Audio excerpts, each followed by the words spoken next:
Bem-vindo ao módulo 2 de nossa série EAD Pavimentos Permeáveis de Concreto. Para assistir ao módulo 1, Visão Geral, acesse o nosso portal de cursos. Este módulo está dividido em duas partes: Gestão da drenagem urbana, Pavimentos Permeáveis de Concreto, conceitos. A drenagem urbana é um dos componentes do saneamento ambiental que tem na Lei Federal 11.445 de 2007 sua principal legislação. Os 4 pilares do saneamento ambiental são abastecimento de água, tratamento de esgoto, manejo de resíduos sólidos, drenagem urbana e manejo de águas pluviais. A drenagem urbana são as técnicas, ações e intervenções usadas para controlar o escoamento superficial e a qualidade da água, aliados à oferta de áreas de amenidades e que possibilitem o contato da população com o ecossistema natural. Antes do intenso processo de urbanização que atravessamos nas últimas décadas, as áreas onde encontram-se nossas cidades eram compostas por uma rede natural de elementos de drenagem constituída por rios, riachos, córregos, pântanos e várzeas que naturalmente se formaram e se mantinham em função da dinâmica das precipitações e das características do terreno, como o tipo de solo, declividades e cobertura vegetal. Este processo sofreu um forte desequilíbrio com os impactos da urbanização. Como já mostramos no módulo 1, a excessiva impermeabilização do solo urbano aumenta o escoamento superficial, que se torna veloz. Esse fenômeno, somado a outros, tais como a ocupação das várzeas e as ilhas de calor, acabam acarretando os episódios cada vez mais frequentes e dramáticos de inundação. Diante destes eventos, cabe ao homem interferir neste contexto, propondo novas formas de equilibrar o ciclo hidrológico. A estas intervenções chamamos drenagem urbana. A drenagem urbana atua em duas categorias de ações: estruturais. Implicam na execução de grandes obras e têm efeitos localizados e atuam nas consequências do problema, ou no problema já instalado, e não na resolução do problema ou na sua causa. O conceito dessas medidas é afastar a água da fonte onde é gerada o mais rapidamente possível, evitando assim prejuízos. São divididas em medidas de macrodrenagem, como os canais e piscinões, e microdrenagem, como os sistemas de escoamento das ruas e lotes. Não estruturais são aquelas que atenuam os efeitos das enchentes sem grandes obras, atuando com efeito preventivo. Também consideram a adaptação ao fenômeno das enchentes, que pode ser impossível de ser completamente solucionado. Essas medidas podem ser aplicadas nas várzeas onde ocorrem as inundações, nos lotes ou ainda as medidas difusas. Estas medidas compensatórias interferem no hidrograma por meio de armazenamento do escoamento superficial direto, percolação e infiltração, e são utilizadas como técnicas alternativas para reduzir ou controlar os excedentes pluviais gerados pela impermeabilização e pela poluição de origem pluvial, além de propiciar a recarga dos aquíferos subterrâneos. Como já dissemos, a drenagem e manejo de águas pluviais fazem parte do saneamento básico, segundo a Lei Federal de número 11.445 de 2007. As políticas públicas de drenagem urbana contemporâneas visam cuidar de forma sustentável das águas pluviais. O sistema de drenagem urbana fundamenta-se não só em planos, projetos e obras, mas também em legislações. No Brasil, o gerenciamento da drenagem urbana é efetuado através da estrutura técnica e administrativa vinculada diretamente ao poder municipal, frequentemente à Secretaria Municipal de Obras, e tem como principal instrumento o Plano Diretor de Drenagem Urbana. O principal objetivo de um plano de drenagem urbana e manejo de águas pluviais é criar mecanismos de gestão para a bacia hidrográfica, o zoneamento urbano e as estruturas de macro e microdrenagem. Esta gestão deve estar baseada em um planejamento prévio que vise evitar perdas econômicas, melhorar as condições de saneamento e melhorar a qualidade do meio ambiente da cidade. O Plano Diretor de Drenagem Urbana deve contemplar as regulamentações e as diretrizes legais, o Manual de Drenagem Urbana, que estabelece os critérios de planejamento, controle e projeto, a revisão do Sistema de Proteção de Inundação Urbana, com a revisão hidrológica do funcionamento do sistema de diques e estações de bombas da cidade, os planos de controle de drenagem das bacias hidrográficas, que devem contemplar principalmente o levantamento de dados e informações sobre o uso do solo, legislação, rede de drenagem e o diagnóstico da situação atual. O plano de ações, com a delimitação da área urbana futura, análise de medidas estruturais e não estruturais e o processo de divulgação e discussão com a comunidade.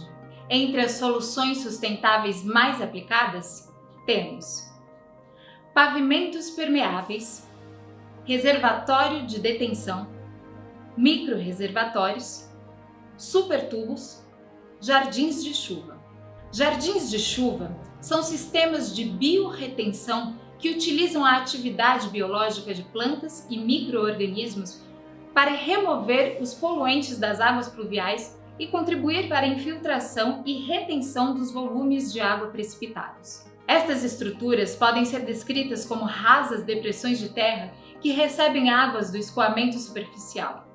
Os fluxos de água se acumulam nas depressões, formando pequenas poças, e gradualmente a água é infiltrada no solo.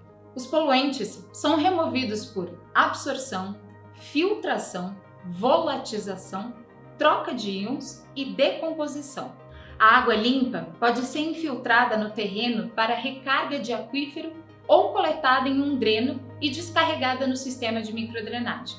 No caso de eventos de chuva que excedem a capacidade para a qual a estrutura foi projetada, o fluxo excedente é desviado da área e encaminhado diretamente para o sistema de drenagem. Os supertubos são sistemas que têm como principal função atenuar os picos das inundações urbanas, possibilitando a recuperação da capacidade de retenção perdida pelas bacias hidrográficas devido à impermeabilização do solo. Estes dispositivos são também utilizados para o controle de alagamentos pontuais. Estas estruturas são compostas basicamente por tubos de concreto de grandes dimensões instalados no subsolo e que têm a capacidade de armazenar grandes quantidades de água de chuva e depois liberá-las no sistema convencional de drenagem de acordo com a capacidade deste, evitando assim a sobrecarga do sistema. Geralmente, estas estruturas são implantadas em substituição às galerias convencionais utilizadas para a veiculação das águas da chuva ou junto a elas. A adoção deste tipo de medida é indicada para áreas densamente ocupadas, pois uma vez que são implantadas no subsolo, não necessitam de áreas específicas para sua construção. Assim como os supertubos, os micro-reservatórios têm como função principal atenuar os picos dos volumes de água gerados pela chuva, funcionando como um dispositivo de detenção e possibilitando a recuperação da capacidade de retenção perdida pelas bacias hidrográficas devido à impermeabilização do solo. Outra função destes dispositivos é o controle de alagamentos pontuais. A implantação destas estruturas pode se dar nos lotes residenciais e comerciais ou junto do sistema de microdrenagem da rede pública. Estas estruturas são apropriadas para bacias de contribuição pequenas e para baixos períodos de retorno. Tempo em média que um determinado evento de chuva tem chance de se repetir. O projeto deve observar algumas condições básicas de dimensionamento, como as cotas da rede pluvial e do terreno, o volume que será armazenado e a vazão de esvaziamento do micro-reservatório. Os reservatórios de detenção, popularmente conhecidos como piscinões, são estruturas de acumulação temporária das águas de chuva, que contribuem para a redução das inundações urbanas. Embora estas estruturas apresentem como principal função o amortecimento das ondas de cheia e a redução das inundações urbanas, elas podem também proporcionar a captação de sedimentos e detritos, assim como a recuperação da qualidade das águas dos córregos e os rios urbanos. Pavimentos permeáveis, também conhecidos como estruturas reservatório, são interfaces que possuem capacidade estrutural para suportar o trânsito de veículos e modificar os componentes do ciclo hidrológico, em comparação com o pavimento convencional. Possuem superfície feita com concreto permeável, peças de concreto para pavimento intertravado, placas de concreto poroso e múltiplas camadas que armazenam a água da chuva até infiltração no subsolo ou são coletadas por tubos de drenagem. Função mecânica. Associada à sua capacidade estrutural, que permite suportar os carregamentos impostos pelo tráfego de veículos. Função hidráulica. Associada à sua função de reservatório, que assegura reter temporariamente as águas pela porosidade dos materiais, seguido pela drenagem e, se possível, pela infiltração no solo de subleito. Os pavimentos permeáveis de concreto podem ser de 3 tipos: pavimento intertravado, placas de concreto, concreto moldado in loco. Os pavimentos intertravados, por sua vez, dividem-se em 3 tipos. 1. Conjuntas alargadas, em que a água percola entre as juntas das peças de concreto. 2. Com áreas vazadas. 3.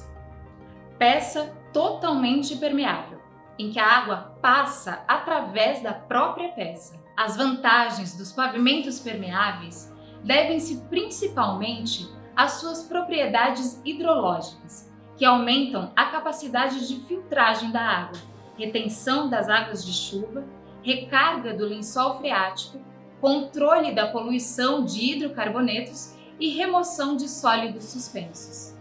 Dentre as principais vantagens, destacamos manutenção do espaço útil do terreno, redução de até 100% das enxurradas, remoção de contaminantes da água infiltrada, redução da erosão, redução dos gastos com piscinões e recursos de drenagem de água, construção simples, rápida e descomplicada, integração completa à obra, não necessitando de espaço exclusivo, economia em função da redução ou eliminação do sistema de microdrenagem, aumento da segurança e conforto das vias pela diminuição de derrapagens e ruído em razão da redução do splash and spray, esguicho e jato de água, melhorando a visibilidade e tração em condições de chuva. Em que pese as inúmeras vantagens desse tipo de pavimento, sua utilização é restrita, requerendo solos permeáveis profundo, no caso do sistema de infiltração total. Para melhor desempenho, devemos evitar locais com lençol freático elevado, áreas sujeitas à contaminação do lençol freático, indústrias, postos de gasolina, áreas adjacentes, potencialmente fontes de resíduos sólidos que causem colmatação. O objetivo é permitir a infiltração da água, como já salientado. Os pavimentos permeáveis de concreto funcionam como um sistema, no qual as diferentes camadas atuam com funções específicas. Revestimento. Camada superficial, a que está em contato com o trânsito de pessoas e veículos. Material de rejunte. Material granular que preenche as juntas ou áreas vazadas. Aplica-se apenas a pavimento intertravado permeável. Camada de assentamento. Camada uniforme em que são assentados pavimentos intertravados ou pavimentos com placas permeáveis. Base e subbase. Materiais de granulometria aberta.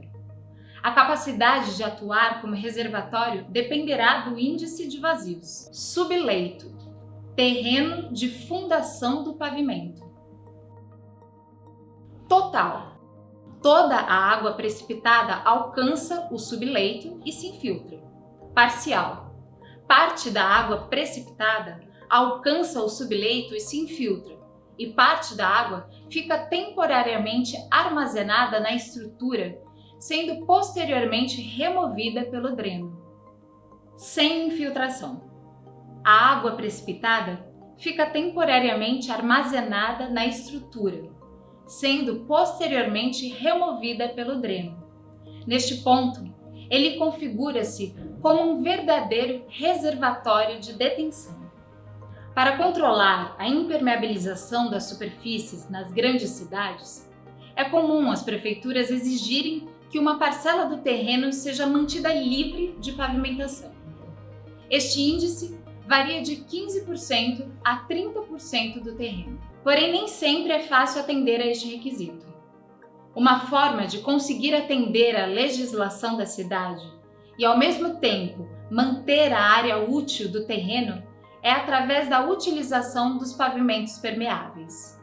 Os pavimentos permeáveis podem contribuir mais que áreas urbanas livres de pavimentação em relação à permeabilidade do solo das cidades. Na maioria das vezes, estas áreas livres de pavimentação já se encontram compactadas e mesmo quando apresentam cobertura vegetal, os solos apresentam camadas inferiores com alto grau de compactação, resultando em baixo coeficiente de percolação de água. Para atuarmos de forma eficiente na impermeabilização dos solos, precisamos compreender os conceitos de coeficiente de escoamento e de permeabilidade. Conforme já abordado no módulo 1, coeficiente de escoamento superficial, ou runoff, é a razão entre o volume de água escoado superficialmente e o volume de água precipitado. Para compreender melhor, tomemos como exemplo um estacionamento com pavimentação em asfalto. Neste caso, o coeficiente de escoamento de 95% significa que até 95% da chuva vai gerar escoamento superficial. No outro extremo, áreas pouco edificadas e arborizadas podem apresentar coeficientes de escoamento de 0,05, o que significa que apenas 5% da água vai gerar escoamento superficial e o restante vai ser infiltrado pelo solo ou ficar retido em depressões e na própria vegetação. Neste caso, o coeficiente de escoamento de 0,95 significa que até 95% da chuva vai gerar escoamento superficial. Na prática, uma área com pavimentação permeável bem dimensionada acaba apresentando desempenho até mesmo superior a uma área com vegetação, caso esta já tenha parte do solo compactado. Esta afirmação é corroborada por estudos que demonstram que nem sempre áreas livres de pavimentação apresentam coeficientes na faixa de 0,05 a 0,20, pois o solo compactado e a ausência de depressões e vegetação aumentam o volume de água escoado superficialmente.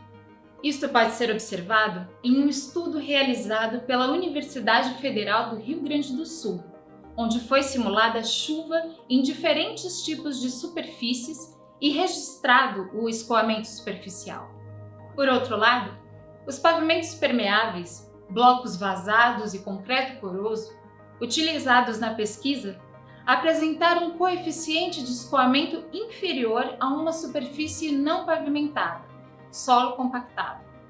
Isto reforça a contribuição positiva do uso desse sistema para a redução do escoamento superficial. A forma correta de avaliar o desempenho de um pavimento permeável e garantir que ele irá contribuir com a diminuição do escoamento superficial de água, problema típico de áreas impermeáveis, é medindo a velocidade de infiltração de um volume conhecido de água, ou seja, determinando-se o seu coeficiente de permeabilidade. O coeficiente de permeabilidade indica a velocidade de infiltração de água no solo. Esta informação é importante para o dimensionamento do sistema na fase de projeto e também após a execução, como forma de acompanhar o desempenho do pavimento ao longo da sua vida útil, que veremos nos próximos módulos.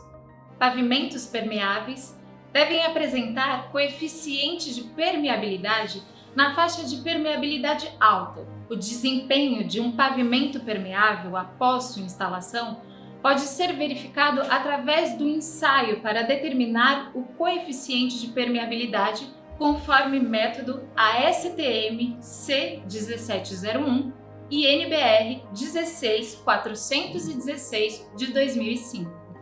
Nesse ensaio, uma seção de pavimento é confinada num cilindro de 300 mm, aplicando-se um volume de água, mantendo-se uma coluna constante de 10 a 15 mm, determinando-se o tempo de infiltração.